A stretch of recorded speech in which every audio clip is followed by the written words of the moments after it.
Ito po, Chicken and turkey. kulay green. Sakto po yan sa sa mating ng aking rabbitry. What? Dalawa na lang po yung natira sa kanila.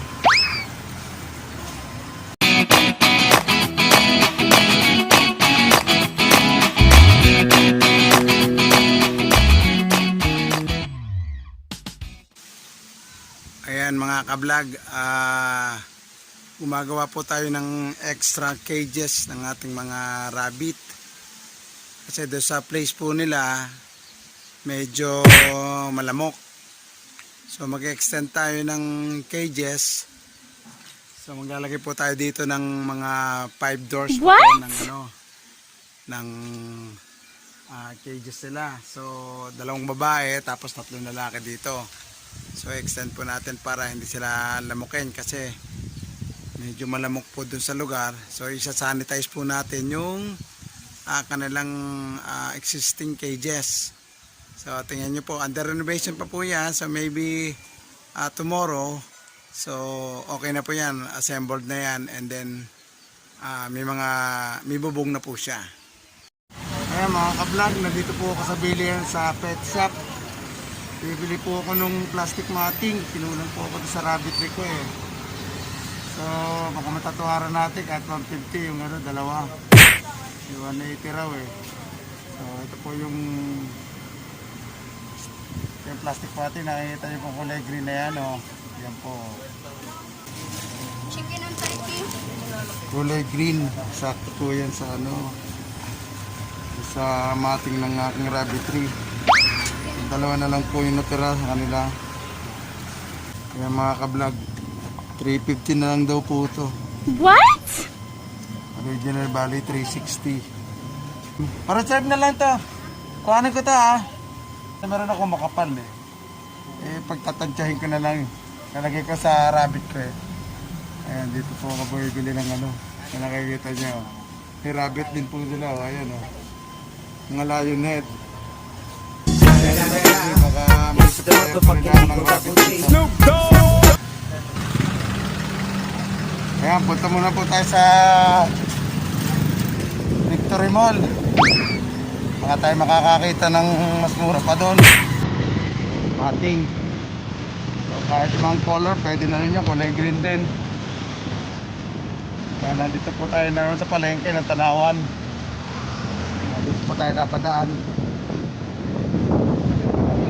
Vegetables.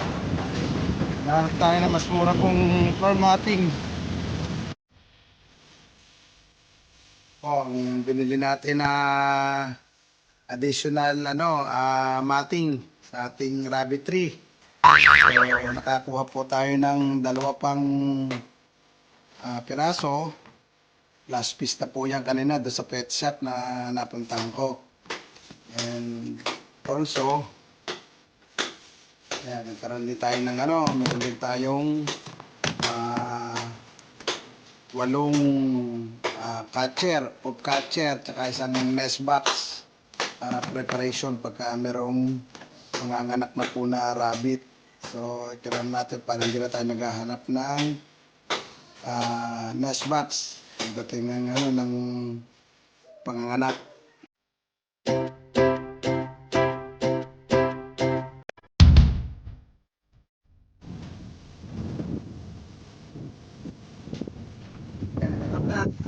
Tatapusin na po natin yung ating bagong condominium na naman What? ginagawa namin para sa sa rabbit. So talaga naman po ng pinto at saka ng bubong. So hopefully matapos ko yung araw para bukas lagyan ko naman ng drinking system.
dami ng cages, kumpleto na.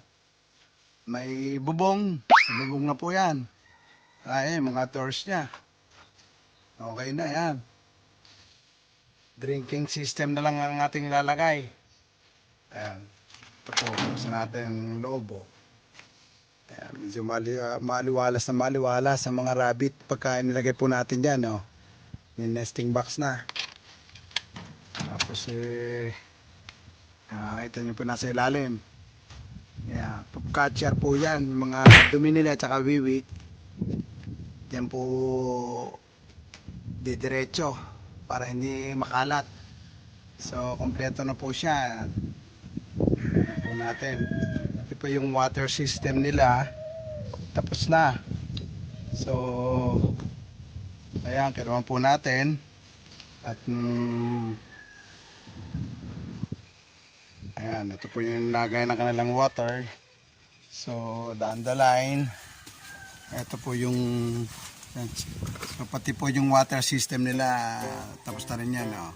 So, maganda po yan pagka nalipat na po dito yung mga rabbit ko, mga breeder rabbit ko na dito. So, very convenient po yung kanilang pagtira dito. So, ayan, update ko lang po kayo para doon sa aking rabbitry. So, hopefully makatulong to sa inyo para at least kung magagawa rin kayo ng dapat maganda po yung inyong cages para hindi nakakasakit po yung mga rabbit ninyo. Ito po yung loob po ito. Ito po yung sa door. Kabilaan po yan. May door din po dun sa kabila. So, dito naman po yun sa mga puro mga back sa mga lalaki. O yan mga ka-vlog, pinakita ko na po sa inyo yung katatapos lang po nating bagong condominium para sa mga rabbit. So later, lilipat ko po yung mga rabbit dito. So i-update ko po kayo pagka nailipat po natin dito. So sa next vlog, makikita nyo po kung paano tayo maglipat naman ng mga rabbit na gagawin nating breeder. So doon pala sa mga hindi pa nakasubscribe sa aking YouTube channel, please subscribe, like, and share na rin po para lagi kayong updated sa aking mga bagong video. And hopefully makatulong po sa inyo lahat ng mga video ko na ina-upload. So, see you next vlog. Bye-bye!